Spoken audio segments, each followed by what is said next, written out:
بسم الله الرحمن الرحیم. د محبوب تابش کتاب چې سرایکی قومی تناظر ایک تاریخ صوبه سرایکستان کې دا کتاب دی. دا کتاب محبوب تابش لیکلی دی.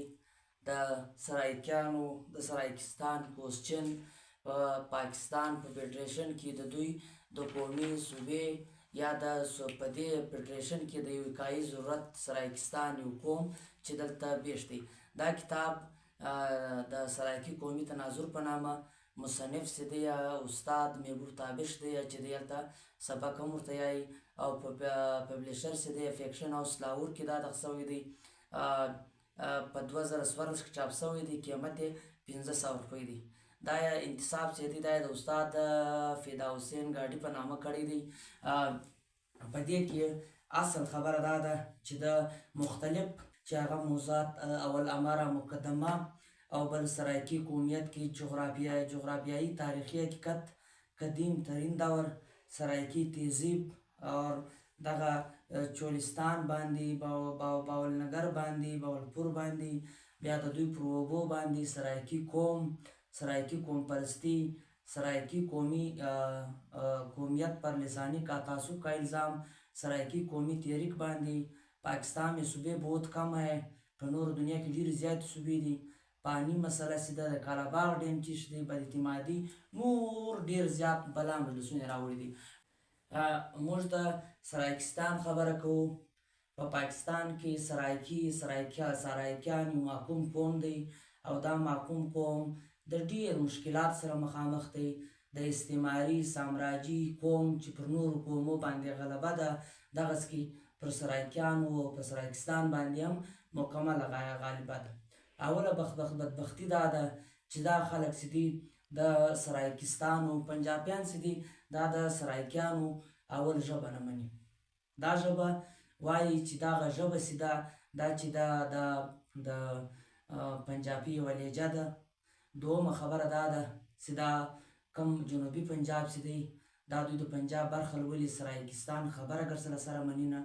دغسې کې محبوب تابش دا ټول په ثبوت باندې ثابت کړي دي چې وادي سیند چې دی یا د اباسین کومه وادي چې ده په دا کې له کومه وخته دغه چې دي سرایکیان پراته دي او دوی کم چینجز راوړي دي. دویمه خبره دا ده چې بیا د ملتان تاریخي اهمیت، د باولپور تاریخي اهمیت، د چولستان تاریخي کم موقعیت چې دی دغسې کې دوی وایي چې ملتان چې دی دا دومره زوړ دی لکه ټکسیلا و لکه دغه موهنجداړو او اړپه چې ده همدومره زوړ تاریخ لري. هغه ټول ورک سو خو ملتان اوس هم تاریخ ژوندی دی. پنجاب څنګه د سرایکستان ټول مځکې قبضه کړي دي، اوبه یې څرنګه قبضه کړي دي، د دوی تاریخ یې څرنګه قبضه کړی دی. پر دې ټول جبر او ظلم باندې ډېر بربنډ او ډېر کلم کلا غږېدلی دی. ځای پر ځای پر پښتنو هم تنقید کړی دی چې له هغو سره اختلاف کېدای سي. هغه خبره د کاڼو کرشه نه ده خو ځینې اختلاف غیر ضروري خبرې راوړي دي. پر هغه به بیا مجلس ورسره کوو. موږ ډېر کوښښ وکړئ چې له ده سره رابطه وکړو خو رابطه له ده سره نه وسوه. پر واټساپ یې هم جواب نه او ټلیفون یې هم نه پورته کولو. خو دغه خبرې کړکې ده هغه بیا داسې کړي دي چې میانه والي دوی د سرایکستان دغه بولي ډېره اسماعیل خان و دا بنو دا سایټ کور دوی وایي چې دا پښتانه دلته رالو دا ځایونه یې قبضه کړو او تر ډېره پورې دوی دا وایي چې پښتانه هم ځای په ځای زموږ شیان قبضه کړي دي. سرایکستان یو همسایه په توګه د پنجابي، سندي او پښتانه سره پروت دی او دغه خپل تاریخ لري. لا بیا دوی دا وایي چې خپله ژبه کې دوی د پنجابي سره هغه ټیمداریونو په وخت کې هم کلیش را روان دي چې اوس د پنجابي او د سندیو شکل یې اخیستی دی. بله خبره دا کوي چې مثال کې په پاکستان کې د پونم کم پاکستان نیشنل اپریسټ مومنټ چې دی پر دې ډېره زیاته خبره کړې ده. پر نشنلي کم د سرایکي قومیت چې دی، سرایکي قومي تحریک چې دی او د سرایکستانو کم تاریخ چې دی دا ټول په دې کتاب کې راوړی دی. ډېر زورور کتاب دی او ډېر تنقیدي نظر دی. راځئ پر دې کتاب باندې ټول کم سبق چې دي ټول کم لیسن چې دي یا ټول کم اسباق چې دي هغه یو ټول په دې کتاب کې څېړو او دغه ټول کتاب چې دی مخته پر دې مکمل په تفصیل خبره کو. راځئ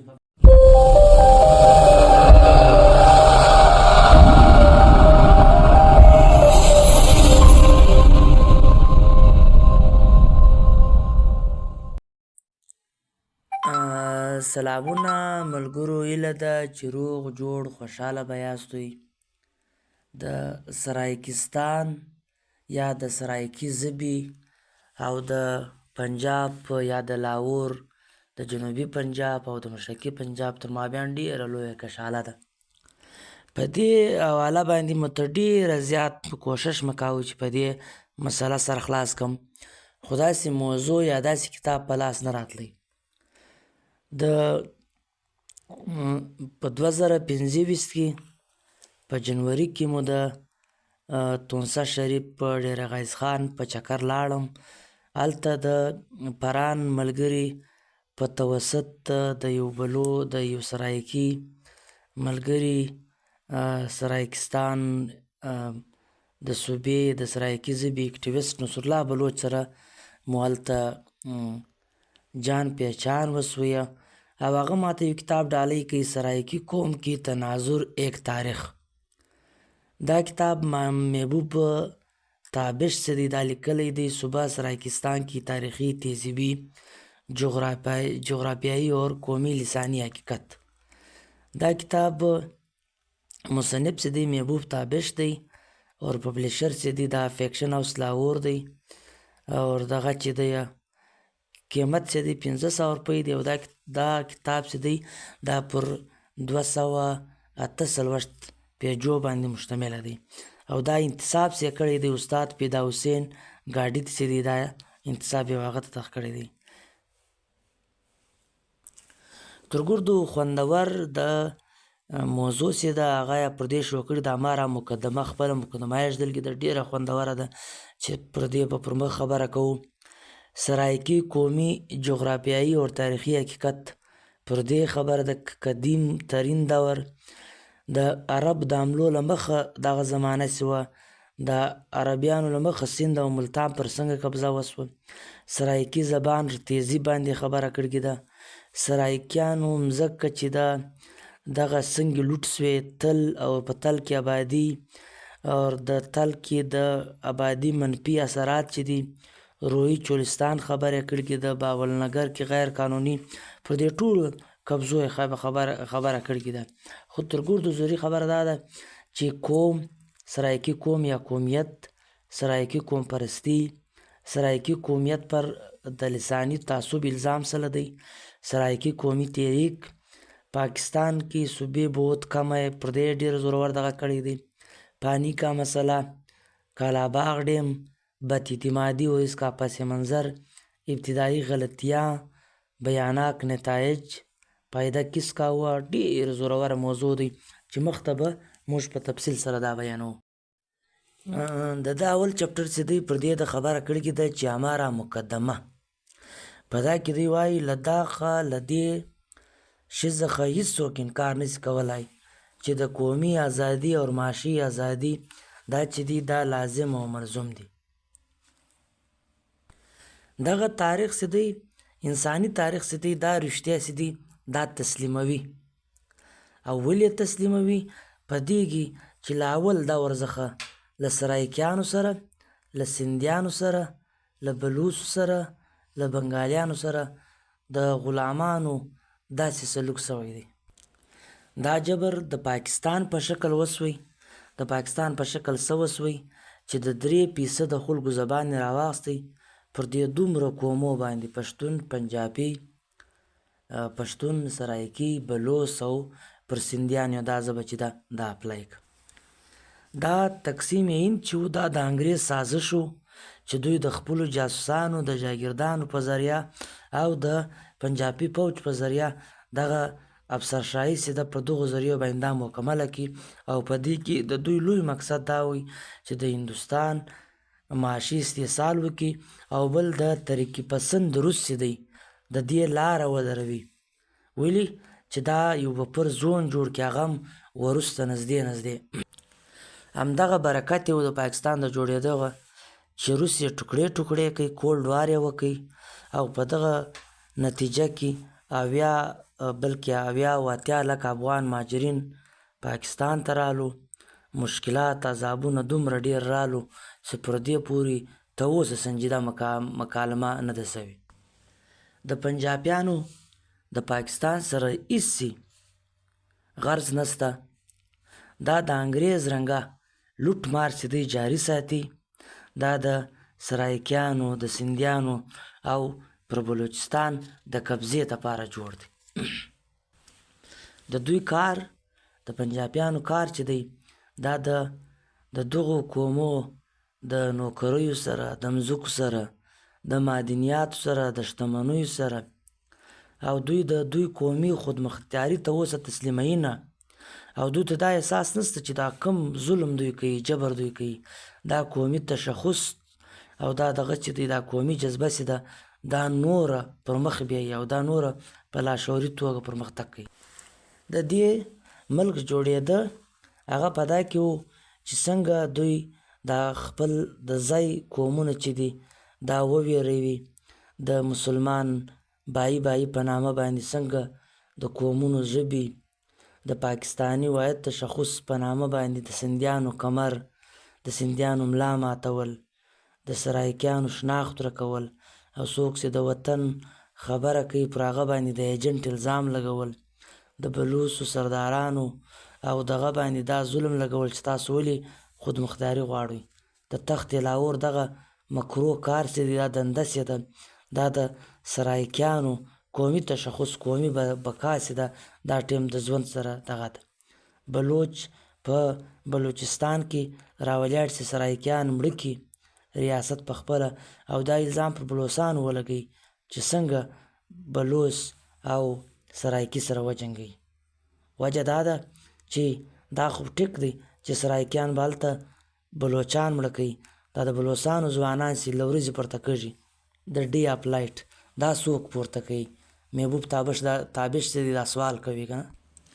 یم چې کله د مهاجر د صوبې خبره کوي، دا وچ کلک د دې دپاره کوي چې څنګه د سرایکستان د صوبې دغه چې دی حمایت چې دی د دغه کې موږ سرایکیان چې دی به طور قوم د سند کومه جغرافیه چې د پر دې باندې یوه دعوه نه لرو، خو سندي بایان د کوم سندیانو ورونه چې دي له دې زه دا خواست کوو چې د هغو خپلې رشتې دي، خپلې دغه دي، د هغه موږ کله هېڅکله دا خبره نه کوو چې د سند وحدت ته نقصان ورسوو، خو سرایکستان زموږ حق دی. دا طاقتورو مقدر طبقات چې دي یا زورور طبقات چې دي، هغو هر وخت دا کوشش کړی دی چې خلکو ته مراعات ورکړي، خلک په شخصي مراعاتو باندې خطا کړي. غلامانو او ملازمینو او نوکرانو ته خلک چې دي دا دغه ورکوي، دا مراعات ورکوي. موږ سرایکیان پوره قوم یو، پوره وطن یو، په هر لحاظ موږ مکمل قوم یو، کام یو، لہذا موږ په یوه مفاداتو نه خطا کېږو. موږ د سرایکستان قومي تحریک چې دی، د سرایکستان صوبه غواړو، د سرایکستان قومي خودمختاري غواړو چې په هغه کې بشپړه ثقافتي لساني شناخت د سرایکیانو چې وي هغه ترلاسه کړي. موږ کله د باولپور صوبې په نامه باندې خطا کوي، کله د ملتان سازش راړي، دا شهباز شریف کوي او پنجابیان یې کوي، کله جنگ زموږ کومه وژه چې ده له موږه کاټوي، کله بیا ډېر اسماعیل خان او ډېر غیظ خان چې دی دا د بلوڅو داسې علاقې مني چې څنګه دا خبره دغه کړي. د پنجاب پرستۍ کې لوني خلک چې دي دا اوس یو بل بنګلادیش غواړي. د سرایکیانو تاریخي قامي حقیقت څخه انکار، د هغو ثقافت نه منل ډېر بېهوده سوچ دی. د دې بېهوده سوچ تر شا دوی د سرایکیانو دغه کم دغه چې دی شتمنۍ چې دی دا لوټي، میډیا چې ده، جج چې دی، افسرشاهي چې ده، دا ټول د پنجابي فوج یلغار او پاکستان جبرن پنجابستان یعنی پاکستان مطلب پنجابستان جوړوي، ځکه خو د سرایکستان حق نه مني. 6.5 کروړه 7 کروړه د سرایکیانو ژبه نه منل، آیا دا صحیح عمل دی؟ زموږ پر مځکه باندې، زموږ پر اوبو باندې، زموږ پر کاروبار باندې قبضه، دا صحیح عمل دی؟ چې هر وخت پنجابي حکمران او د دوی پالتو دانشوران دا کوشش کوي، موږ مجبوره کوي چې د سرایکیانو شناخت چې دی هغه ورک کړي. د سرایکیانو ژبه ورکه کړي. د میډیکل ټیسټ او د انټري ټیسټ په دغو ډرامو باندې د معصوم بې ګناه کم طالب علمان چې د هغو خپله ژبه هېره کړي، ځکه چې دوی په ملازمت او په پنجاب کې په دغو په نام نیاد ملازمت خطا کړي. موږ په کروړاو په عرباو ټکس ورکوو، د ټکس د یوټیلیټي د نورو په مد کې ضلع ملتان چې دی تر ټولو زیات ریونیو پیدا کولو والا ولسوالۍ او ضلع ده. خالي مثال کې سرایکي دا کم درګاهونه چې دي، دا سرایکي خیطې کم درګاوې چې دي، دا خالي سالانه چې دی 100 اربه آمدني پیدا کوي. دغسې کې زموږ خام مال چې دی دوی لاهور له یوسي، خالي د یو معمولي صنعتي کیمیایي تبدیلیانو په کارخانو کې ډېر کوچني تبدیلي وکړي، بیا بیرته هغه مال په کرباو په موږ خرڅوي. بیا هم زما د سرایکي ژبې څخه انکار، یعنی یوانې پاکستان چې دی دا عملاً یوانې پنجاب دی. د دې تازه مثال دا دی چې په 2014 کې چې کوم انتخابات وسو، نواز شریف ججانو او پنجابي جنرالانو خالي پنجاب وګاټئ او وزیر اعظم نواز شهباز شریف کړي. له دې تاسو اندازه ولګوئ چې دوی د سرایکیانو آبادي په ګډه کې 3% آبادي چې ده دا دوی د صوبه پنجاب دغه دي ولګي، دا نوره صوبې چې دي دا ګرځي 37% دي.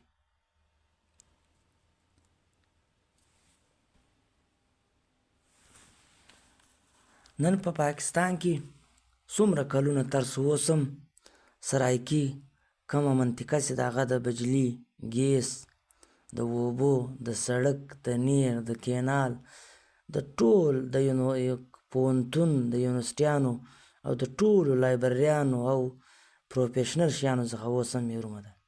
دا د دوی د لاهور لوټ کسوټ په وجه باندې دی.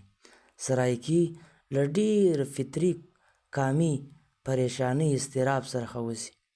د پنجاب نامنیاد اشرفیه، مقامي جاگیردار، بې غیرت وډیرې او زرخرید مذهبي ګماشتې چې دي، یعنی دا د کله د غدارۍ نوم ورکي، کله د څه نوم ورکي، کله د څه نوم ورکي، صرف په دې چې د سرایکستان د سرایکیانو شناخت چې دی هغه له منځه یوسي.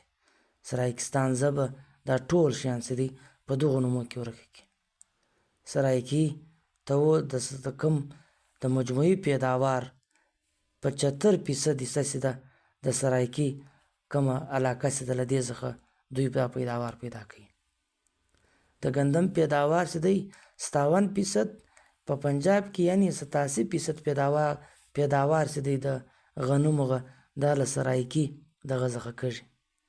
ګنا، چنا، جوار، باجره، چاول، سورجمکي، تنباکو، سبزیان، کجور، چمړه، لایف سټاک، بیخي ډېر زیات نومونه لیکلي دي. مثال کې معدنیات دا ټول د سرایکستان له دغه څخه وي. पंजाबी हाकिम अच्छी तरह से ये जानता है कि सराइकी कौमी शनाख्त व ज़बान का इकरार इन तमाम सलूवतों से महरूम होना है. دا لغه وخت څخه ځکه دوی پر دې قابض دي. دوی دا له اوسه نه دي قابض، له 1818 څخه چې د دوی بابا رنجیت سنګ راغلی دی، لغه ټیمه دوی پر موږ باندې پر سرایکیانو باندې قبضه کړې ده. موږ دغه ځکه دوی دا وایي چې موږ ته دا د پنجاب نامنیاد کامریډان ترقي پسندان دا وایي چې د سرایکستان باندې مکمله پسماندګي چې د هغو وډیري او جاگیردار دي د سرایکیانو. دا ډیره غلطه ده.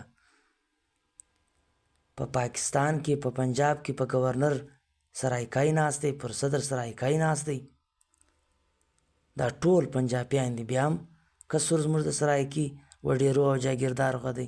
داسې د پنجابي کم نام نیاد مترقي طبقه چې دا خبره پرې پیغونډه کړې ده. اوله خبره دا ده چې زموږ د سرایکي شناخت مسله ده، موږ د مراعاتو یا نور مطالبات نه کوو. دویمه خبره دا ده چې هغه انګریزانو چې کوم سرداران، وډیرګان، افسرشاهي او د ټول زموږ د پنجابي پوځ سره میلاو سو، پر کومه لار روانه سو، هغه غلامي چې ده تر اوسه پورې په سرایکیانو کې را روانه ده. دغه نام بنیاد وډیرګان چې دي پلانکا چې دي دا د سرایکستان له صوبې سره نه بلکې دغه په اصل کې د پنجاب او د تخت لاهور د مفاداتو کار کوي چې دا نه په خپل مستقبل خبر دی نه خپل را روان کم نسل چې دا پیژني. دغه د کم خلک چې دي د تخت لاهور ته چې کار کوي د دغو بې ضمیري او بې مسی په خپل مثال دی. ساده مختصر دا ده چې دغه الیکشن چې کږي دا زر خرید خلک کوي دا زورور خلک کوي دا ګر دغه خلک کوي چې دا لغه غلام ابن غلام را روان دي. بیا هم چې سرایکیانو ته کله موقع میلاو سوې ده غریب خلکو ته موقع میلاو سوې ده هغوی د جمشید دستي عثمان بټي میرار شاد سیال علیم شاه داسې خلک غریبان خلک او قامي وطن دوست خلک چې دي هغه دغ کړي دي سلیکټه کړي. نن د سرایکستان مسله په ډیره شدت سره محسوسه کېږي. د رنجیت سنگ وایرسان چې دي دا د پنجاب پالکاران دي چې د سرایکي صوبې سرکاري نیم سرکاري ټول شیان چې دي هغه نیلام کړل او بولي یې ولګوله. بله خواته خالي لیبر پارټۍ ده چې د سرایکي قومي حقوق خبره کوي. د پنجابیانو تحریک پسند کامریډان سیاسي ورکر لیبرل او روشن فکر کم پنجابیان دانشوران چې دي هغه موږ ته دا سبق راکوي چې دا خبره خو خالي طبقاتي ده. څرنګه طبقاتي ده؟ مثال کې د ژبې خبره نه ده نه د قومي شناخت خبره ده بس خالي طبقاتي مسله ده. دا قومي او لساني دا خبرې نسته د انسان مسله چې دا طبقاتي ده چې دا پنجابي دانشوران سرایکیان په دې خطا کوي. مختصر خبره دا ده چې د یوګوسلاویا جارجیا ارمینیا بنګالیانو سندیانو پښتنو بلوچستانو او مظلوم سرایکیانو قومي شناخت مسله چې دا په یوه ایزم باندې سوشلیست انقلاب باندې نال کېږي او نه ختمېږي. دا تحریک پسند کم نامنیاد خلک چې دا به کله دا په دې خبره پوهېږي چې شپږ شپېته کاله کېږي پنجابیان چې دي دا دغسې دي پر دې قبضه دي د سرایکیانو پر حصه باندې قبضه دي. NFC واټ کې تر ګورد لوی حصه دی وړي د سرایکیانو مکمله حصه چې دا اړپ کړې ده. دا مسله طبقاتي نه ده دا قومي ده. دغه زیادتي چې ده دا زموږ د قومي شناخت پر بنیاد له موږ سره کېږي. یعنی چې کله د مسلمانانو سره په متحده هندوستان کې ظلم کېدی قومي سیاسي او معاشي استحصال یې کېدی دوی د جلا وطن مطالبه وکړه او نن چې په پاکستان کې څوک د وطن خبره کوي نو یې پنجاب والا چې دي هغه ناراضه شي. علم په ټوله دنیا کې دا د طاقت ذریعه تسلیمه شوې ده. په خاصه توګه په سرکاري او نجي تعلیمي ادارو کې چې کم نصاب دی د هغه چې د نوي ځوانانو کمه نوشنما کوي هغه په اصل کې فکري طور د ریاست په ډانچې کې اچوي. دا مصیبت دغه پریشانی نور هم هغه وخت بړاوږي چې کله د یو ریاست بنیاد بنسټ چې وي هغه وجود چې وي هغه مذهبي وي.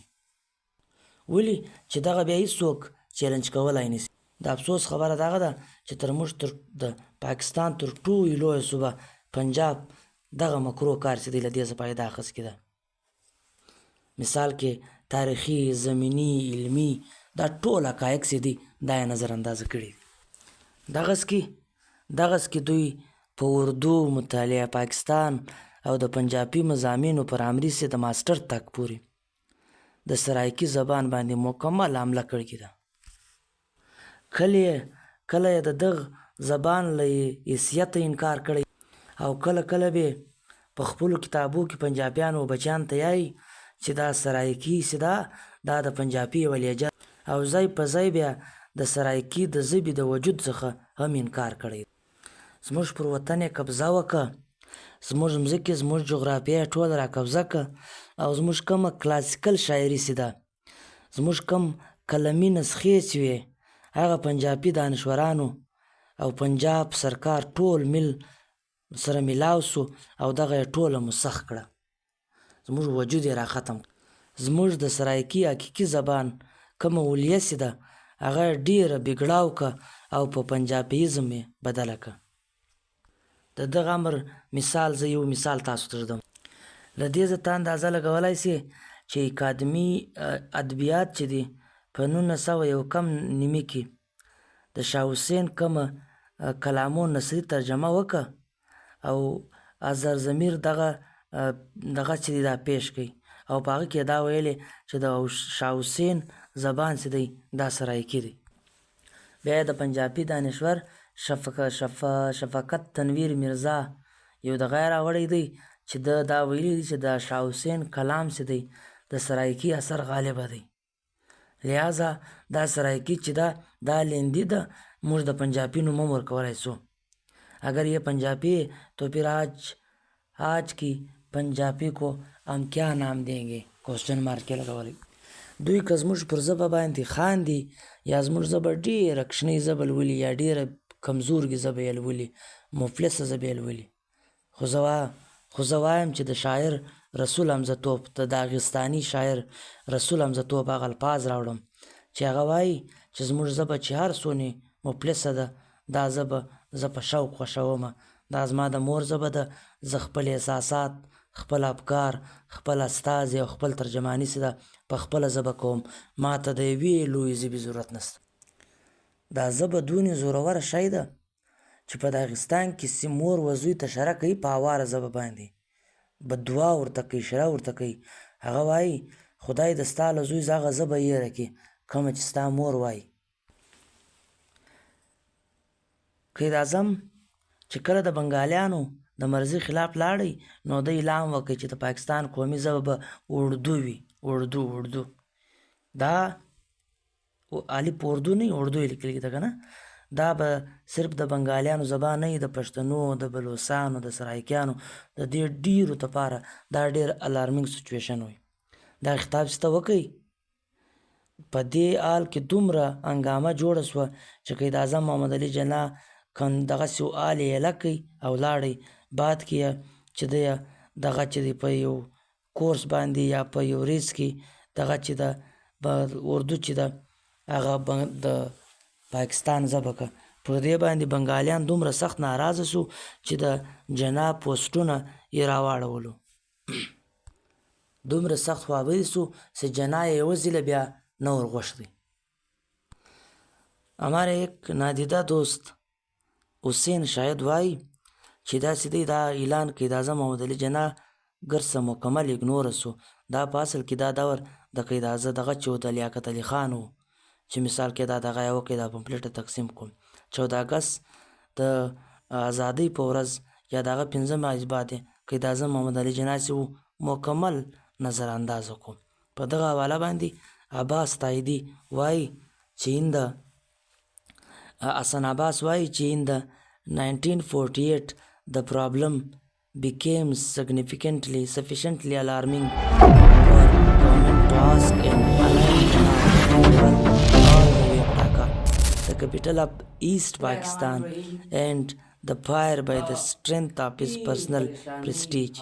Jinnah was booed while addressing to huge gathering when he declared only Urdu could be the national language. چې کله دا ژبه اعلان کړه په دې باندې بنګالیانو ډېر سخت مزاحمت کړی. بیا دغه طالب علمانو بنګالیانو مزاحمت وکړي چې پر 25 فروری 1952 کې مشرقي پاکستان وزیر اعلی نورالامین چې و بنګالي زبان یې سرکاري زبان سپارش وکړي. زاهد انجم تاریخ پاکستان صفحه نمبر 15 کې لیکي چې پنجاب همیشه دومخی اوسېدلی دی.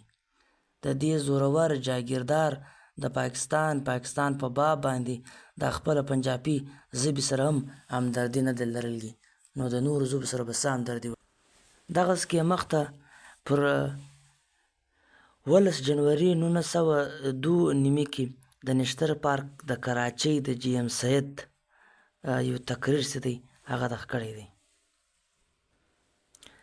अंग्रेज़ों ने और उनकी आवारियों के मफादात के लिए कायम करदा गैर फितरी मुल्क पाकिस्तान को तोड़ करके हिंदुस्तान का ढांचा भी नए सिरे से बनाया जाए, जिसके मुताबिक सिंध, बलूचिस्तान, पख्तूनख्वा और सराइकी देश को आज़ाद मुल्कों को हैसियत देकर मौका फराहम किया जाए कि वो आज़ादी के बाद किस ग्रुप में शामिल होंगे. د دې ټولو غور فکر د مطالعې بعد موږ په دې رسېدلي یو چې د سرایکستان باسیان چې دي دا خپل کلچر، تهذیب، تاریخ، سیاسي او مفادات پر بنیاد باندې یو قوم دی او دا قوم چې دی دا د خوددارۍ حق لري، دا د معاشي، ثقافتي او په هره فیصلو کې چې دي دوی له پنجاب آزاد دي. زموږ دا یقین دی چې څنګه د برطانوي سامراج نمر چې دی دا په بیره هند کې ډوب سوی، داسې به د دغو غلامانو یا دغه پنجابیانو کوم اشر چې دی هغه به هم داسې وي. زما خیالات څوک متعصبانه نه اخلي، دا د دوی خپل پنجابي دانشوران په ډیر فخر سره وایي او د انګریزانو د وفادارانو دعوه کوي.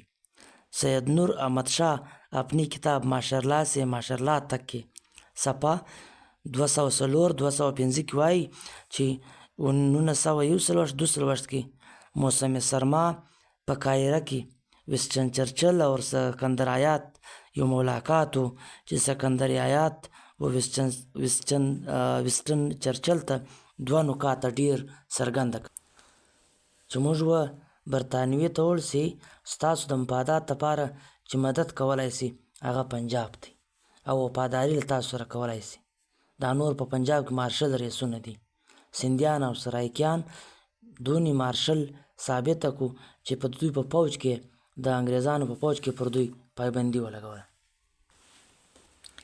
په کومه زمانه کې چې جی ام سید او د هغه ملګرو د 1 یونټ د ماتولو قرارداد پاس کړي او مسلم لیگ سره کم ټیم معاهده کوله او په هغه باندې مسلم لیگ کم لیډران چې بهادر خان، میاں امتیاز، دولتانه خان، عبدالقیوم خان، خان بهادر، ایوب کوړو دغه چې دوی دغو ته سوت وکړي.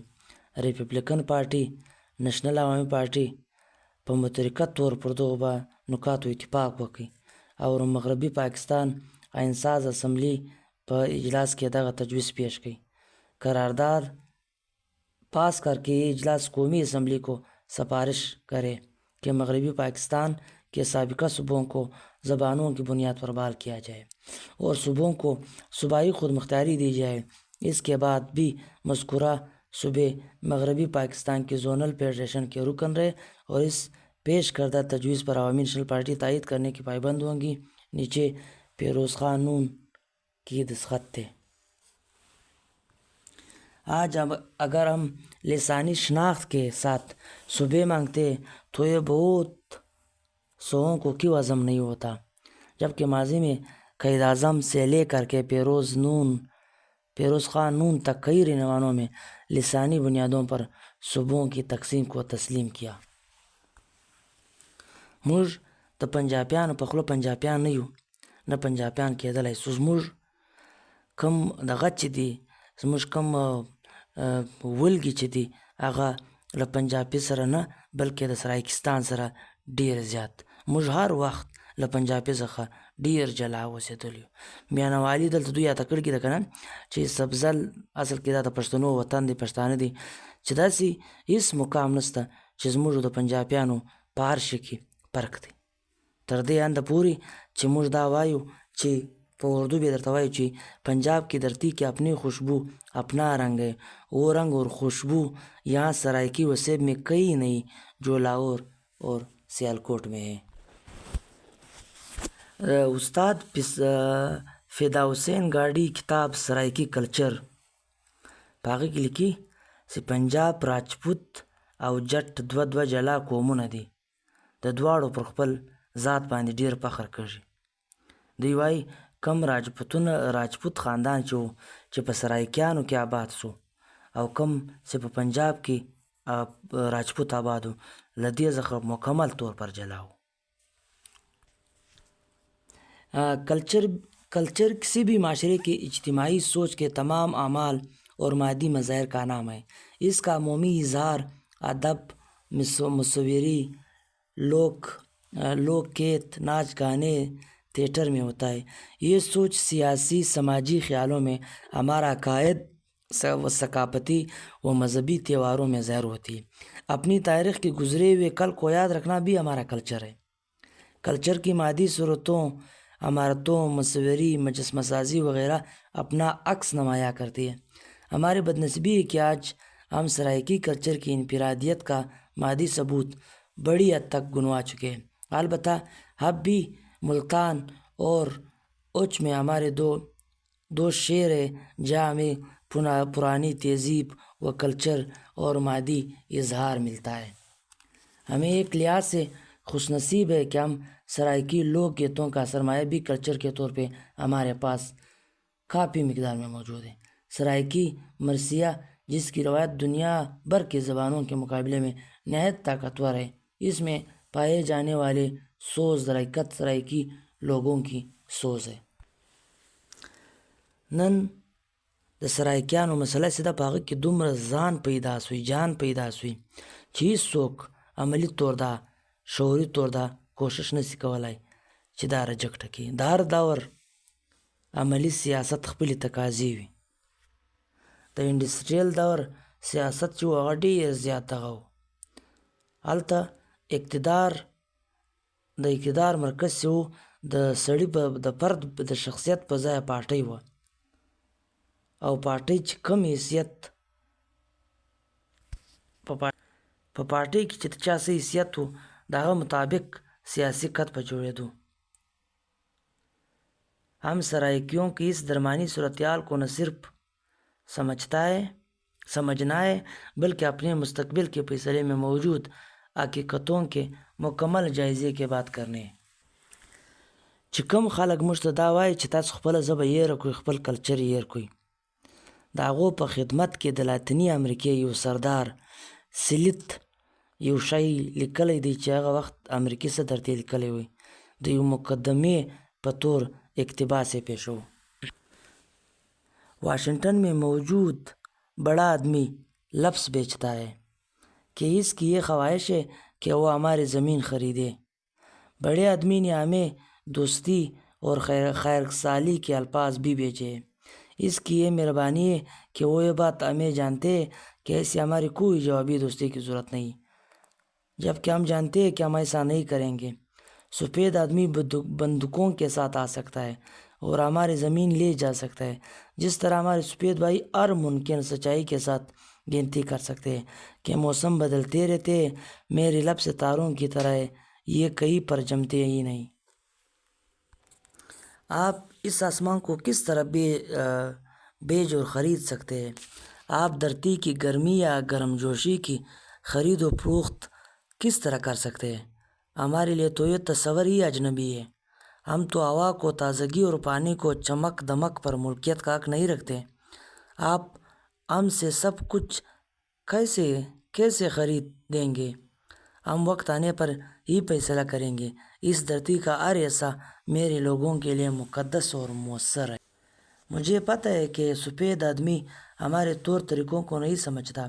دھرتی کا ایک ٹکڑا اس کے لیے ایسا ہی ہے جیسا کہ دوسرا ٹکڑا جس کے لیے وہ اجنبی ہے. رات کی تاریکی میں آتا ہے اور ایسے جو بھی چاہے زمین لے جاتا ہے. زمین کا ٹکڑا اس بھائی کا نہیں ہے، مگر جب وہ ایسے فتح کرتا ہے تو وہ اس کا دشمن بن جاتا ہے. پھر وہاں سے چلا جاتا ہے اور اپنی باپ دادا کی قبروں کو چھوڑ دیتا ہے. اپنی بچوں کو پیدائش کا حق بلا دیتا ہے. ہمارے بچوں نے یہ دیکھا کہ ان کے آبا و اجداد کو شکست سے نوازا گیا. ہمارے جنگجو شرم محسوس کرتے ہیں اور شکست کے بعد ان بچوں نے اپنے دنوں کو خوابوں کو بدل لیا ہے. اس بات کی بہت کم اہمیت ہے کہ ہمیں اپنی زندگی کی باقی دن کہاں گزاریں گے. یوں بھی یہ دن بہت زیادہ نہیں ہے. کچھ اور لمحے، کچھ اور گھڑیاں، کچھ اور ٹھنڈا سردیاں اس عظیم قبائل کی بچوں میں کوئی بھی باقی نہیں بچے گا. ایسا لگے گا کہ اس دھرتی پر ہمیں رہتے نہیں ہیں، یا پھر ان لڑکیوں کے درمیان چھوٹے چھوٹے ہو کر رہ جائیں گے جو ان لوگوں کی قبروں پر کھڑے ہو کر سوگ منائیں گے جو کبھی آپ کی طرح بہت طاقتور پر امید ہوا کرتے ہیں۔ ریڈ انڈین سردار کی یہ تاریخی باتیں مظلوم قومیتوں کے لیے جینے کا ایک نیا بیانیہ ہے، وگرنہ یا ہم امیر شریعت حضرت عطا اللہ شاہ بخاری کی مشہور نظم جو ان کی فارسی کتاب سطح میں پنجاب کے متعلق لکھی گئی ہے، مثال کے طور پر وہ بھی پیش کی جا سکتی ہے، مگر ہم نے اس نظم کی سختی دے کر کے اس مکتوب کا انتخاب کیا گیا، یا ان کی نظم صرف ایک شعر کے حوالے کے طور پر دینا چاہتا ہوں۔ ز نواب ری سیناش چی پرسی سگ و سگ زادگان کرسی بکرسی۔ دا پنجاب لوی خالق پنجاب کے بڑے لوگوں کے بارے میں کیا پوچھتے ہو؟ دا پنجاب د لوی خلکو پاکله باندې سب و سب پوښتل غواړي یہ کتے کتوں کی اولاد اور نسل در نسل کتے. دا یو شاه عطاالله خان بخاري یو نظم دی چې ډېر سخت دغه یې کړی تنقید یې کړی دی چې هغه د مناسب نه دی لوستلی چې دلته راولي. مظلوم سرائکی کے علاقے میں رہنے والے وہ تمام احباب جو سرائکی زبان نہیں بولتے وہ اپنی سرائکی بولنے والے بھائیوں کے ساتھ مل بیٹھے، سوچے اور ماضی سے سبق حاصل کرے اور مستقبل کی مشترکہ منصوبہ بندی کو مل کر کے اپنائے. انہیں اچھی طرح معلوم ہونا چاہے وہ اپنی ماں دھرتی ہندوستان سے بے وفائی کر کے یہاں آئے تھے.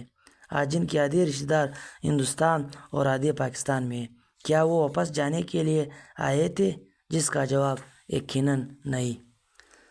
د پاکستان افسرشاهي له بنګال سره کم کار وکړي او له تاسو سره بینګ کوي او دغه نتیجه به وځي.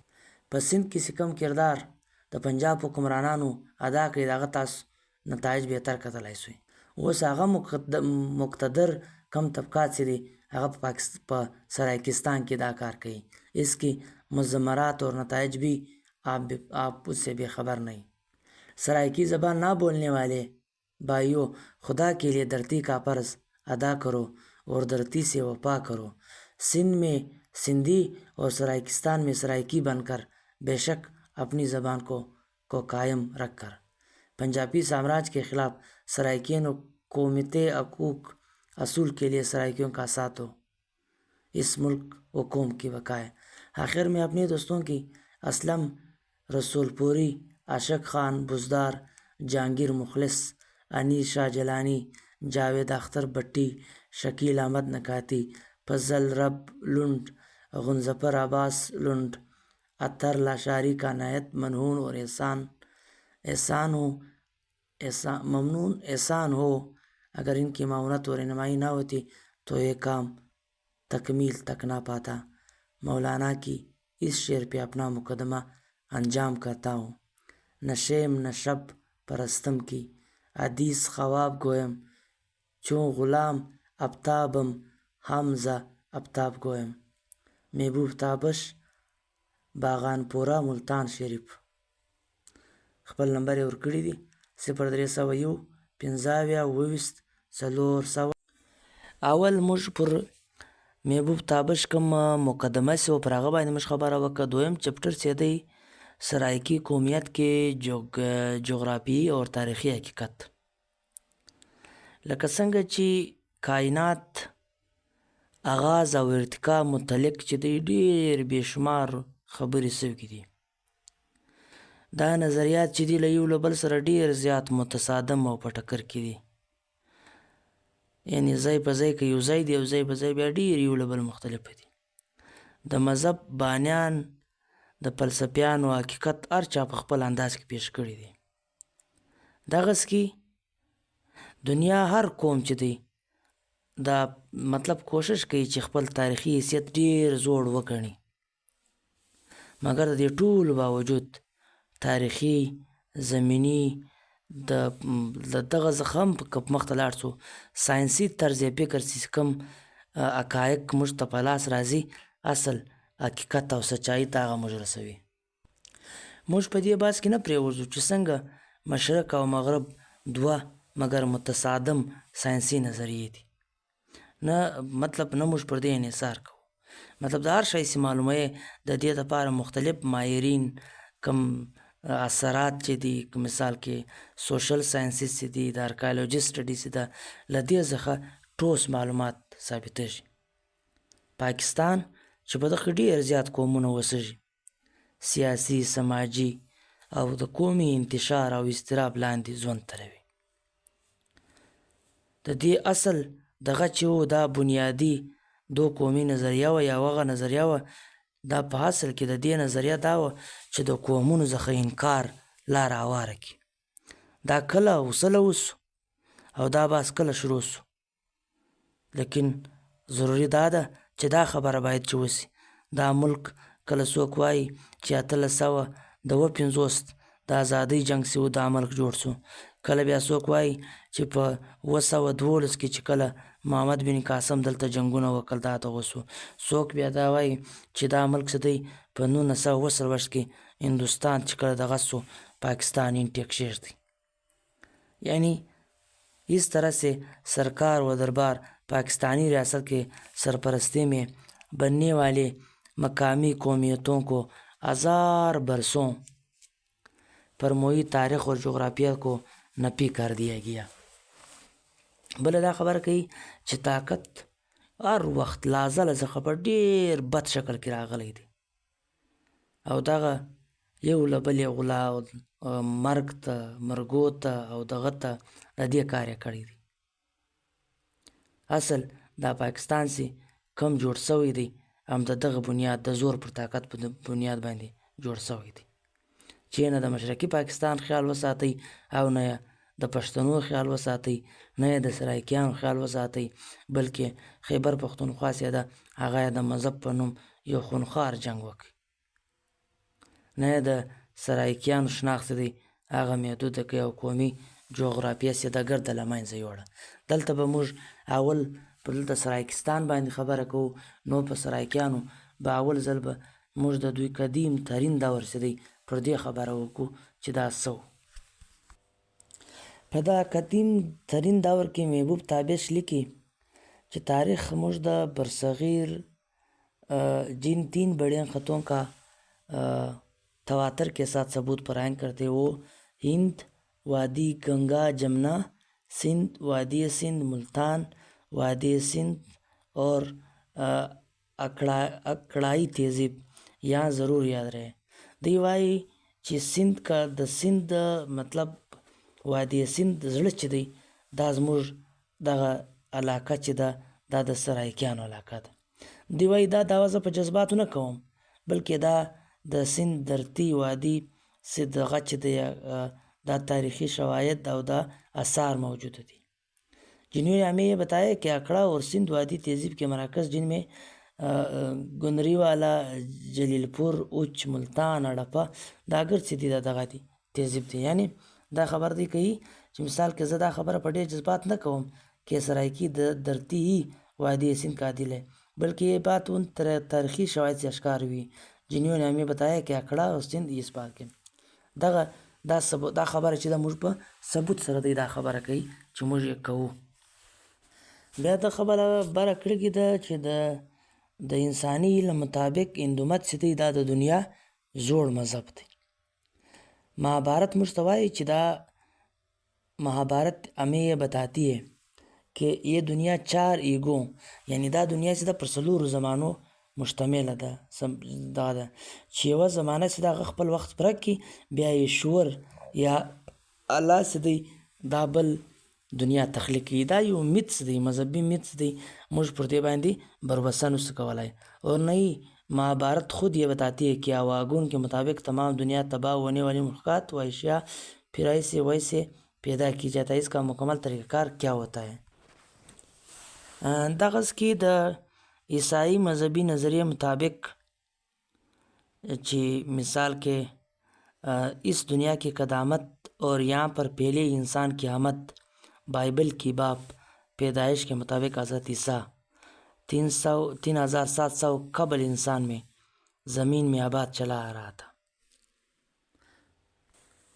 बला खबर ادا کړې ده چې په 1650 में आयरलैंड के आर्च बिशप جیمز اوشیر نے یہ راز کھولا تھا کہ پہلے انسان کی پیدائش کا زمانہ 23 اکتوبر 404 قبل مسیح صبح 9 بجے کے دن ہے. د مسلمانانو کم مذهبي فکر چې دغه مطابق حضرت آدم چې دی پر دنیا اول انسان دی او چې دا تقریبا 7000 سال پر دا دغه چې دی محیط دی. دی وایي چې مسلمانان چې د خپل مذهب اخري اعلامی او رښتیا مذهب ګڼي، نه په دې هکله دوی د زمینی یا ساینسي شیانو ته ګوري. دی دا وایي چې حالانکه د دې مذهبي فکر امارت چې دی مواد چې دی دا اسرائیلی، عبرانی اور بائبلی روایت سے حاصل کرتا ہے. دغه د جلد اول تاریخ فرشتہ چې په دغه زیاده محمد بن قاسم فرشتہ دا لیکي، نہ علم کی ابتدا کی کوئی خبر ہے اور نہ کوئی اس کی انتہا کو جانتا ہے.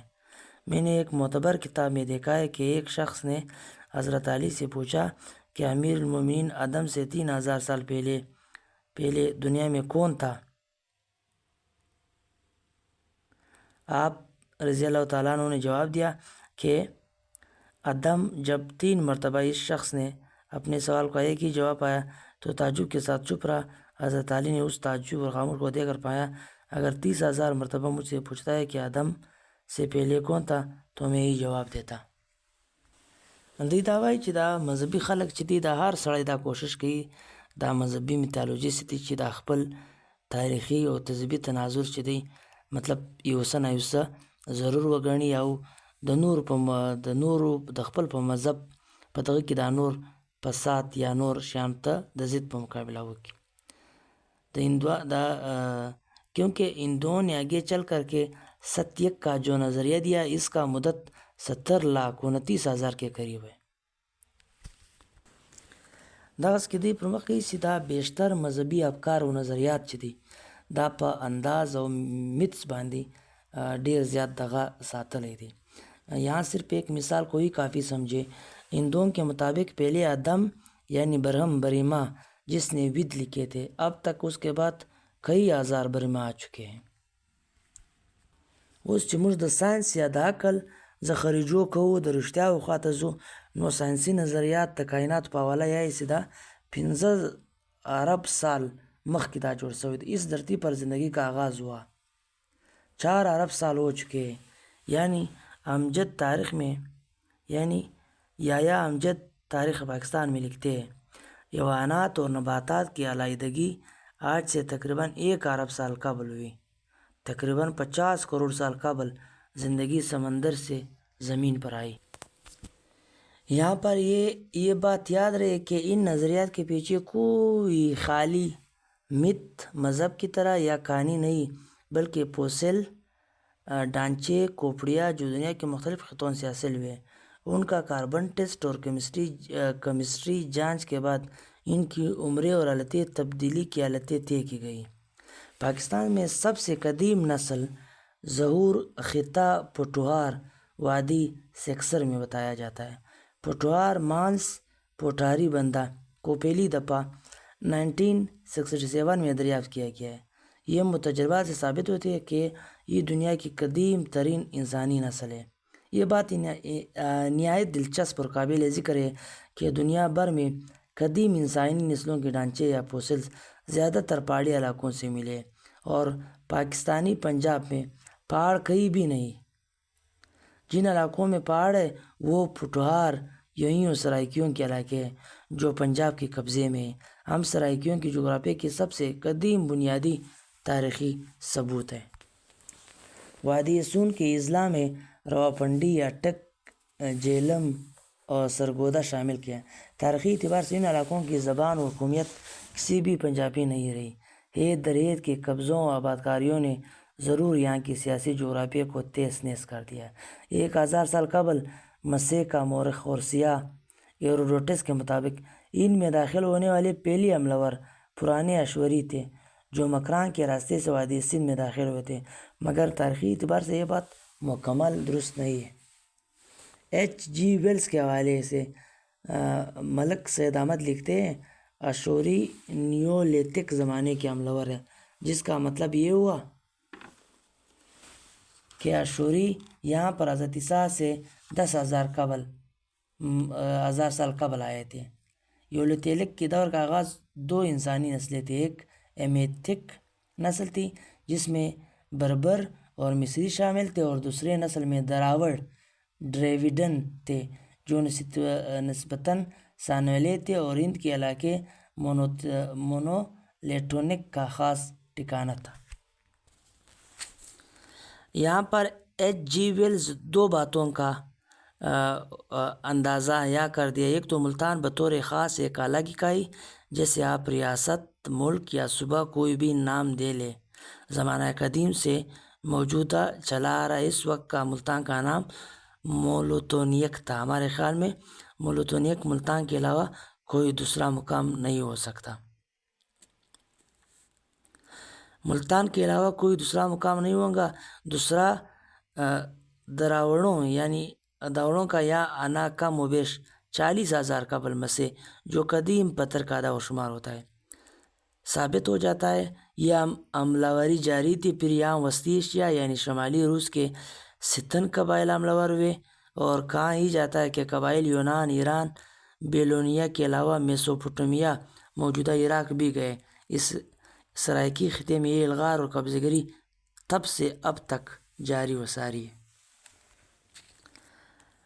ہم اپنے جغرافیے کی قدامت اور تاریخی حقیقت کے سب سے بڑا اور قدیم ہونے کا دعویٰ تو تمام براعظم قوموں نے اپنے طور پر کیا ہے، لیکن ہم سرائکی اپنے انداز میں یہ دعویٰ کرتے ہیں کہ دنیا کی قدیم ترین انسان کوہ سلیمان، جس کا بہت بڑا حصہ آج بھی سرائکی دھرتی میں ہے، پر نمودار اپنی ارتقائی تبدیلی کے ساتھ ہوا۔ ہم اپنے دعوے کو اس لیے بھی درست سمجھتے ہیں کہ کوہ سلیمان کو آج تک کسی آرکیالوجسٹ، اینتھروپولوجسٹ یا مورخ نے ابھی تک دیکھنا اور جانچنا گوارا ہی نہیں کیا، جبکہ یہ پہاڑ مختلف حیاتی فوسلز، انسانی ڈھانچے، عجیب و غریب کھوپڑیوں و اثرات سے آنا پڑتا ہے۔ ملک سید اپنی کتاب میں کچھ اس طرح باتوں کا اظہار خیال کرتے ہیں۔ استاد فدا حسین گاڑی اپنی غیر متبعہ تصنیف سرائکی دیس کرت کانی میں رقم کرتے ہیں۔ خلاصہ التوا سبحان رائے کی تاریخ کے مطابق صوبہ پنجاب کی سرحدیں یہ تھی: دریائے ستلج سے لے کر دریائے سندھ تک لمبائی میں صوبہ پنجاب 180 کوہ تھا، یعنی بٹھار سے لے کر کے واوا کنڈی تک، اور چوڑائی میں صوبہ 87 کوہ تھا۔ اس صوبے کے مشرق میں سرہند، مغرب ملتان میں شمال کشمیر اور جنوب میں دیال پیر کے صوبے ہیں۔ اس سے ملتی جلتی شہادت ملک سید محمد کی تحریر میں موجود ہے۔ اس طرح اگر ہم قدیم ہڑپائی کلچر کو کھور دے تو یہ بھی ہمیں سرائکی تہذیب اور جغرافیہ کا پتہ دیتا ہے۔ استاد فدا حسین گاڑی اپنے مضمون اکھڑا اور ابتدائی ہڑپی کلچر میں تحریر کرتے ہیں۔ ریگوت کی تحریر سے انکشاف ہے کہ جس شہر کو تباہ کرنے کی بات کی جا رہی وہ بجا طور پر ملتان ہی ہو سکتا ہے، کیونکہ ماوائل استیان کا مطلب ہونا اونچے اونچے مالات والا شہر۔ آپ دیکھ سکتے ہیں آج بھی فیصل شہر کے اندر پرانی عمارتیں اور گھر بہت اونچے اونچے جو دور مال سے یا ماڑی کی طرح دیکھ رہتے ہیں۔ یا پھر ملتان کے قدیم نام مولستیان کو ہی لے لے، اپنے آپ کو یہ حقیقت کھل جاتی ہے کہ ماویلستیان یا ویلستیان کہتے ماویل استیان صوتی و لفظی اعتبار سے ملتان کے بالکل نزدیک ہے، جو بعد میں ملتان بنے ہوں گے۔ اس زمانے میں ہڑپا ملتان کسی بھی پنجاب سے اپنا الگ اور متحدہ وجود رکھتے تھے، جس کی گواہی اس قدیم تحریر ریگوت سے دستیاب ہے۔ آریہ اقوام جب وادی سندھ اور بالخصوص اس وادی کے دل یعنی سرائکی خطے پر حملہ ہوئے تو یہاں کے مقامی بہادروں سے بڑی بڑی لڑائیاں لڑنی پڑی۔ آریہ قوم کی دیوتا اندر ایتھوپیا ہڑپا کے شہر میں ورچوی ون نامی آریہ دشمن فوج کے دستے اشورا اپریت کو شکست دی۔ تاریخ ہزارہ کا منصف شیر بہادر خان بھی اس حوالے کو کچھ یوں رقم کرتے ہیں: سید ملک پرانے ایرانی شہر پرسیپولس میں دارا کی قبر سے ملنے والے کتبوں میں تحریر ہے कि ईरान के कब्ज़े में एक हिंदी सूबे का जिक्र मिलता है जिसकी दीगर सूबों में इनकी आबादियों से ज़्यादा मालदार बताया गया है। ये सूबा येरिया, अरकोसिया, गंदारिया, टक्शेला से बिल्कुल अलग और मुनफरद है। ख्याल ये है कि यह सूबा मुल्तान था। तारीख़ फरिश्ता में मुल्तान को ख़ुद मुख्तियार और अलग जोग्राफिया हैसियत का एक दिलचस्प कदीम हवाला भी दिया गया। तारीख़ की एक कदम पर हमें मुल्तान अपनी जोग्राफिया ख़ुद मुख्तारी और अलहदगी के साथ मिलता है। ऐसे में आज सराइकियों का अलग जोग्राफी ख़िता तस्लीम न करना हज़ारों बरसों परचाई तारीख़ का इनकार नहीं तो क्या। बाज़ मौरख़ीन का ख्याल है कि महाराज के आखिरी अयाम में हिंद की धरती की ईरानी हुक्मरान ने फ़तह कर लिया था। हो सकता है इसकी ख्याल का सच्चाई मुकम्मल ना हो, लेकिन इस रिवायत पर सभी मुत्तफ़िक़ है कि फरीदून के ज़माने में भी से लेकर के रिस्तम के तक मुल्तान, निमरोज़ और काबुल, ज़ाबिल सब ही ईरानियों के कब्ज़ा में रहा। ये इलाके अपनी जोग्राफी हैसियत से मुकम्मल अलग थे और हर कोई अपना अपना मुकर्रर बाज देना था। यह ज़माना भी सराइकियों का है। फिर अफरसियाब के ज़माने से लेकर के केबियात तक आज के दौर में सराइकी इलाके से जो मुल्तान में शामिल थे। दगस की द मिसाल के द सराइकियानो पखवानाई दौर د हिंदुइज़म، ऋग्वेदा، अवेस्ता د ټولو کتابو ذکر یې ورکړی دی او آخر تر دې ځایه راځي چې د عرب له مخه او بعد کې زمانه څنګه پر دې خبره کړې ده او پر مخ تللی دی چې مثال کې د سند پخوانی تاریخ یې څنګه ثابتولو کوشش کړی دی. پر دې ډېر زیات ریسرچ کړی دی. بیخي ډېر لوی ټاپک دی چې په اسانه باندې نه په اردو کې ورژي او نه په پښتو کې ورژي. مثال کې تر اخره پورې چې ملتان یا تاریخي طور څرنګه بیان کړی دی یا سرایکستان څرنګه بیان کړی دی داسې اس تاریخي حوالې راوړي دي. په آخر کې دا لیکي چې یہ تا قدیم ترین عید سے لے کر اب تک سرائکیوں کے الگ جغرافیے وطن کا ایک تاریخی المیہ و قبضہ جیسے اس کی ملک کا نام نیاد اشرفیہ، पंजाबी मिलिट्री व सिविल ब्यूरोक्रेसी और वारिसान रंजीत सिंह और मुकर्रर ने अंग्रेज़ सरकार को अपनी वरासती जागीर समझते हैं. दगा د کم دغه چې د محبوب تابش دا کم دغه چپټر چې وي دا د سرایکیانو له پخواني دور پورې تر اوسه پورې چې کوم دغه د دوی تاریخي تسلسل دی هغه ډېر په زړه پورې بیان کړی دی. ډېر لوی اوازې ورکړي. که دا سره قسم پښتانه ځای په ځای اختلاف کولی سي لکه میانوالي سي ده یا کوه سلیمان سي ده یا ځینې شیان دوی هغه د پښتنو تاریخي طور چې کوم دغه دی یا دا خبره کول چې سرایکستان سي دی دا د سند زړه دی یا د وادي سند زړه دی یعنی د اباسین زړه دی. نو پر داسې ځینې باندې اختلاف کیدای سي خو د خپل سرایکي نظر سي دی هغه. بل چپټر چې دی دا سرایکي زبان او تهذیب پر دې باندې محبوب تابش خبره کړې ده. دی وایي د سرایکي زبان چې دی دا د راوړي یا د اري زبان سره تعلق لري. دا په وادي سند یا د دریای سند کومه دغسې ده پر دې باندې پروت دی او دغه مکمله دغه وادي سند زړه د تابش استعمال کړی دی چې دلته دا ژبه ویل. دغه ژبه د نن پاکستان په جنوب کې دا ژبه چې دا تقریبا په کروڑاو خلک دا ژبه وایي چې سرایکستان دوی ټکی ورته کاروي یا د سرایکي دغه جنوبي پنجاب چې دی دا دی. دا ژبه اصل د هندو ارایي ژبه ده یعنی دا د کومې ژبې سره دا اړیکه لري یا د هغې ژبې برخه ده هغه د هندو ارایي ژبې کم لرغونی شکل دی پخوانی شکل یې دی لکه پښتو، سندي، سرایکي، بلوڅي دا ګرد هندو ارایي ژبه دي. نو دغه د سرایکیانو ژبه چې ده دا هم انډو یوروپین ژبه ده. انسان چې کله هم تر ارتقایي عمل راوتلی دی دا ارتقا چې دا په کروڑونو کلونه اخیستې دي. که چیرې زموږ دغه د کهکشان عمر خبره وکړو دا له 15 یا تر 15 څخه تر 20 اربه پورې دا سالونه کلونه اخیستې دي او نظام شمسي چې دا تقریبا د دې کتاب مطابق 15 ارب کاله مخکې دا چې دی یا دغه نظام شمسي سي په وجود کې راغلی. د انساني جد کومه مسله چې ده دا تقریبا په 2 کروړه ساله چې دي یا 2 کروړه کلونه چې دي انساني جد بل ځای بیا د 7 کروړو دغه ذکر کړی دی. د اندازې مطابق 2 کروړه کاله مخکې رام مانس یعنی کم انسان چې و رام مانس چې و دا د انسان زوړ شکل چې حیواني حالت کې دی بیا له هغه څخه انسان جوړ سوی. دا رام مانس چې دی 2 کروړه کاله مخکې دا چې دی په وجود کې پیدا سوی. د ده مطابق چې په دې سرایکستان خواته په دې دغه کې دلته هم ډېر د دې بقایجات پیدا سو. په 1910 کې مانس په جنوبي پنجاب مجرات یا جنوبي پنجاب څخه دا شیان دغه سو.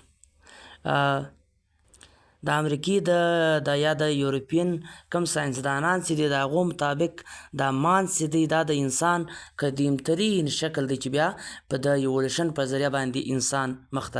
نو بل دا خبره کوي دوی وایي چې سرایخي کومه منطقه چې ده د سرایکستان کومه منطقه چې ده هغه د وادي سند او وادي پاکړه کم تهذیب چې دی دا خپل ځان ته ډېر یا د سند وادي یو تهذیب دی دا د سند د باسند د تهذیب جلا نه دی خو د هغه برخه دی. وادي اکړه چې دی دا ځان ته یو خپل تاریخ لري. دا اکاړه دریا چې دا دوی وایي چې د شوالک کم پاړونه غرونه چې دي له دغو څخه راوځي. ودغته دریای سرسوتی هم ویل کړي. د وادي اکړه کم تهذیب چې و د دې بنیادي زبان چې دی دا سرایکي وه. دوی وایي چې وادي اکړه چې دا جلا تهذیب نه بلکې د سند د تهذیب چې دی دا برخه ده. ډاکټر رفیق 424 تاریخي آثار چې دي دلته موندلي دي. چولستان چې دا یو سارا ده دا په خپله د آثار قدیمه لپاره ډېره زیات مهم دغه. بیا د وادي سند تهذیب خبره چې دی کوي دوی وایي دا د چولستان چې کومه سارا ده له دې څخه دغه سوې ده پورته سوې ده. صدیق طاهر د چولستان کم تهذیب چې دی هغه 100 کاله مخکې یعنی BC قبل مسیح چې دی هغه بیانوي. وادي تهذیب او اکړه هم شاوخوا دا تهذیب دغه کوي. جلیل پور چې اوس ملتان ورته ویل کېږي خانیوال اړپه سایوال دا ټول هغه اثار دي هغه چې دي هلته چیرې چې د سرایکیانو تهذیبونه اوسېدلي دي. اړپه چې دا د ډېر قدیم سرایکي خطه ده او له هغه وخته دوی دا دعوه کوي چې دا روانه ده. استاد حسین ګاډي پوټوار چې دی په مانس کې دی لیکلي دي چې سرایکي دغه چې دی پوټوار چې دی له سرایکي وطن سره چې دی منسلکه دی او ډېر شیان په دې پیدا سوي دي. بیا پوټوار چې دی ګنداره او دا ټول د دې چې دی په دې کې دی برخه دا کوي. د بلوچستان میرګرډ او د سرایکستان چولستان اړپه پر دغه ذکر کړی دی. دوی وایي د سند دغه تر ټولو زړه دغه چې دی وخته پروټو د راوړي او موږ ورته پروټو سرایکي وایو. پنجابي هم دومره قدیم زبان دی لکه څنګه چې سرایکي دی. دا پانینی چې اول ګرامر لیکلی دی د محبوب تابش مطابق دی دا وایي چې دا په اصل کې د ملتان ویه. د سرایکي دغه کم دغه چې دی زبان چې دی دا د افریقې د کم دغه چې دی ډک چې دی له دې سره دغه میلاوږي. سرایکي زبان چې دی سرایکي ژبه چې ده دا د پنجابي لهجه هم دشمري خو د دوی د هغه د هغو دا دعوه ده چې د پنجابي یوه ماجي یوه لهجه ده چې هغه ماجي څخه دا سرایکي وتلې ده او پر دې باندې سرایکان ډېر سخت خفه دي او د دوی د پنجابیانو پر دې د دوی دانشورانو سخته تنازع هم ده. یعنی په 10 اضلاعو د سند کې هم سرایکي چې د ویل کېږي. په مشرقي کم بلوچستان چې دی په دې چم ګاونډ کې هم دغه چې د ویل کېږي سرایکي ژبه ویل کېږي. نو دغه انډو یوروپین ژبه ده چې مختلف لهجې هم پکې شته. ملتاني ده ډیروال ده نور او د دوی شاعران چې دی بابا فرید گنج بخش دی خواجه غلام فرید دی شاکر شجاع آباد دی. دا د صوفیانو کور دی د زغم د مینې د ورورولي کور دی. الوا سیخ کباب سوجي الوا دا ډېره زیاته مشهوره ده. دوی وایي چې په راکرت څخه سرایکي ژبه رامنځته سوې ده. منجداډو په لرغوني کې هم موندل شوې ده. نن موږ د محبوب تابش پر بل چپټر باندې خبره کوو. د کتاب د سرایکستانو کومه مقدمه څه ده دغه بل چپټر دی چې د قوم په نامه دی. د قوم تعریف یې کړی دی بیا د قوم د رشتو خبره کړې ده، بیا یې په قوم کې د خوني رشتو خبره څنګه وي، دغه یا قوم چې دی د مخصوص طبقې خلک وي. بیا مارکسي نظر چې دی هغه راخستی دی چې دا چې دی د پیداوار خبره کوي، د مادي اشیا خبره کوي. نو تفصیل پر دې کړی دی چې په 15مه صدۍ کې په آخر کې د قوم شروعات کږي او د قومیت احساس د کږي، ځینې پر مخ سي او ځینې بیا د احساس کمترۍ ښکار کږي. په دا کې چې د یورپ ټول قومونه ازادي واخیستله او داسې وسو چې په هغه وخت کې میکاولي سي وو یا ایټلي سي وو، هغه ټیم یې خاص ازادي نه وه. نو دغه قومي احساس راوپاروئ چې میکاولي ویلې چې موږ ازادي په دې شرط اخیستی سو چې قوم څه دی، د قوم اشتراک یا د ژبې اشتراک، د نور شیانو د اشتراک خبره یې وکړه، د تهذیب، د رسم رواج او د دې خبره یې مخ په وړاندې راړه. بیا د سپاټا او د ایتنز خبره کړې ده چې دا او قوم کې د مذهب دغه ورکړي چې مذهب ضروري دی که نه، لکه بیا یهودي قوم، عیسائی قوم پر دې خبره راړه. خو جی ایم سید چې دی دا مکمل رجکټ کړی دی چې دا معیشت او سیاست ډیر ضروري دی او دا د جدید ترین ډیفینیشن د قوم داسې دی. پاکستان د مذهب په نوم جوړ شوی، خو بیا کې بیا څه مسلې کې پیدا شوې، د قومونو مسلې پیدا شوې. لہذا په قوم کې د مذهب خبره راوړل دا ډیر غیر فطري دی. بیا د سرایکي قوم خبره کړې ده چې دا احساساتي پیلو یا مشترکه جدوجہد چې دی هغه دغه دی. نو د پنجابیانو د جبر د ظلم څخه د ځان خلاصولو لپاره د سرایکي قوم تضادات له ډیره وخته د پنجابي سره روان دي، بلکې اوس نه د آریونو له وخته روان دي چې هغه وخت یوه ژبه سنسکرت او بله پیشاچي کم زبان چې ویل کېدو دا د سرایکي زبان دی. دی وایي چې هغه ټیم د سنسکرت او د پیشاچي زبان ټکراو چې نن د پنجابي او د سرایکي ژبې دغه تر مابین جنګ روان دی.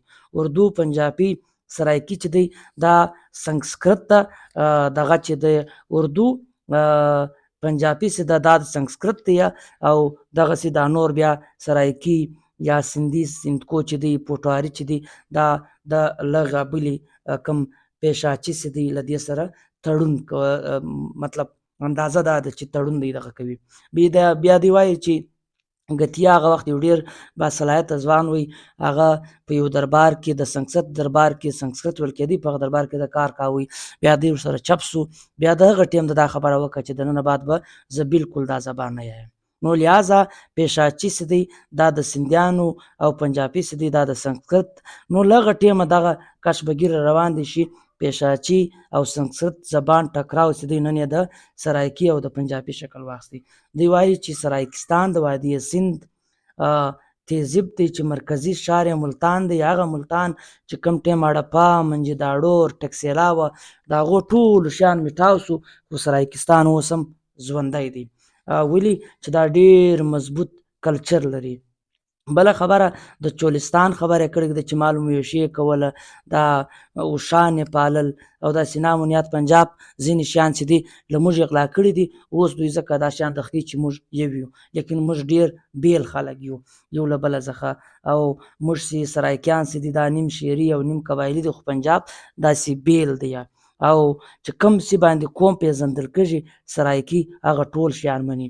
خو پنجاب له موږ سره که یو زموږ سیاسي او معاشي جبر کوي، بله خواته زموږ سرایکي چې د هغه د پنجابي ژبه ګڼي، او بله خواته زموږ قوم چې دی هغه نه مني.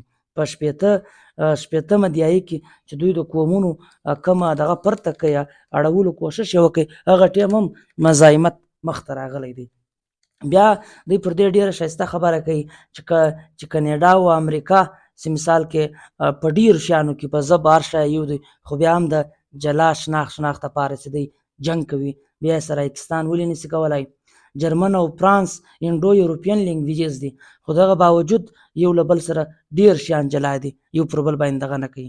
بیا پنجابیان ولې سرایکستان نه یې لکوي چې دا به خامخا خان بهادر و جی ایم سید ته ویلی چې ته د پاکستان په حواله ډېر پریشانه یې، دغه به د محکومو قومو د سندیانو او سرایکیانو دغه روټ چې دی هغه باسي.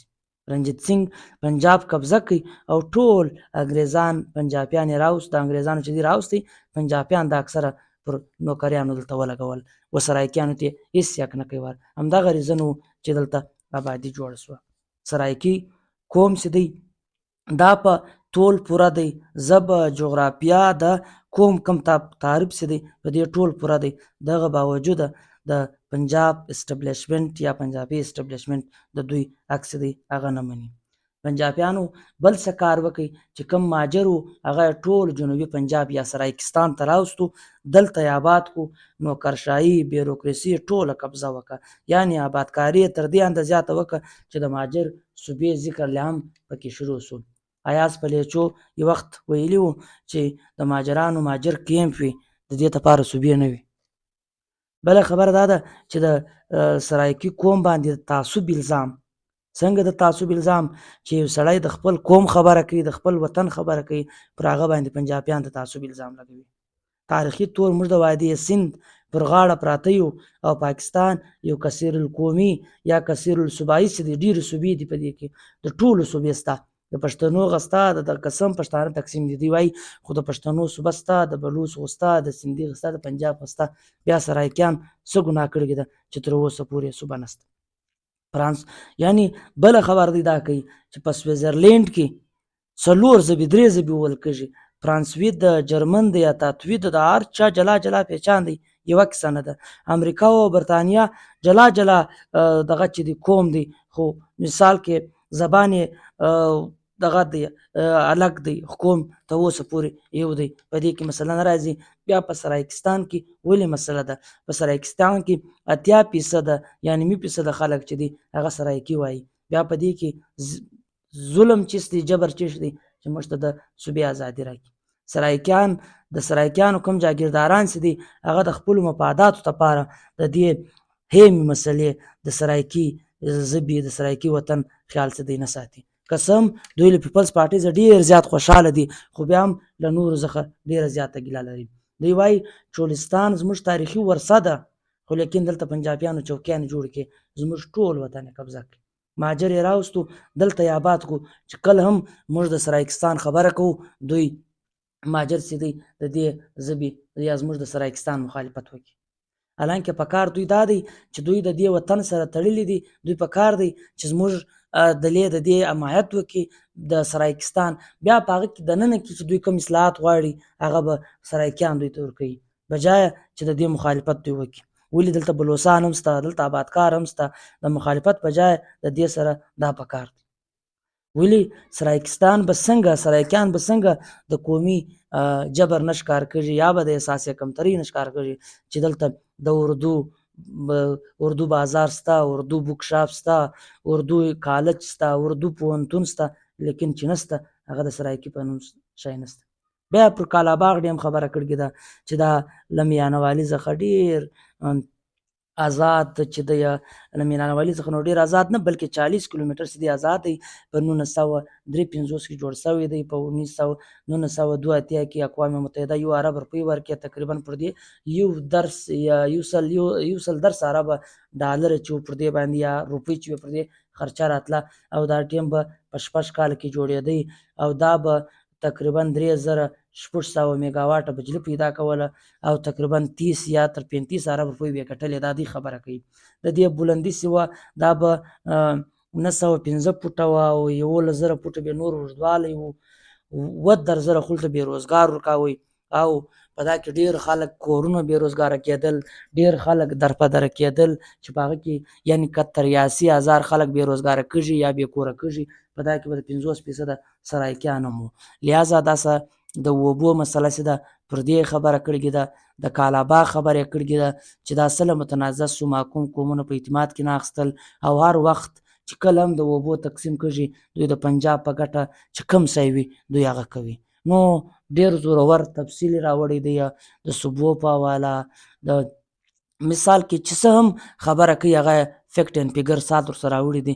نو دا کتاب که محکوم قومونه خلک مطالعه کړي ویل ولي دا کتاب د دې زه وایم چې هېڅ کوم څوم چې د محکومو پر قوم محکومو سوال باندې سپریسډ کوسچن باندې یا پریسډ کوسچن باندې یقین لري هغه به د سرایکیانو دغه انساني او دغه ریاستي او دغه سیاسي حقوق هېڅکله تر پښو نه کړي لاندې. نو خدای مو خوشحاله ساته، په مخه شه.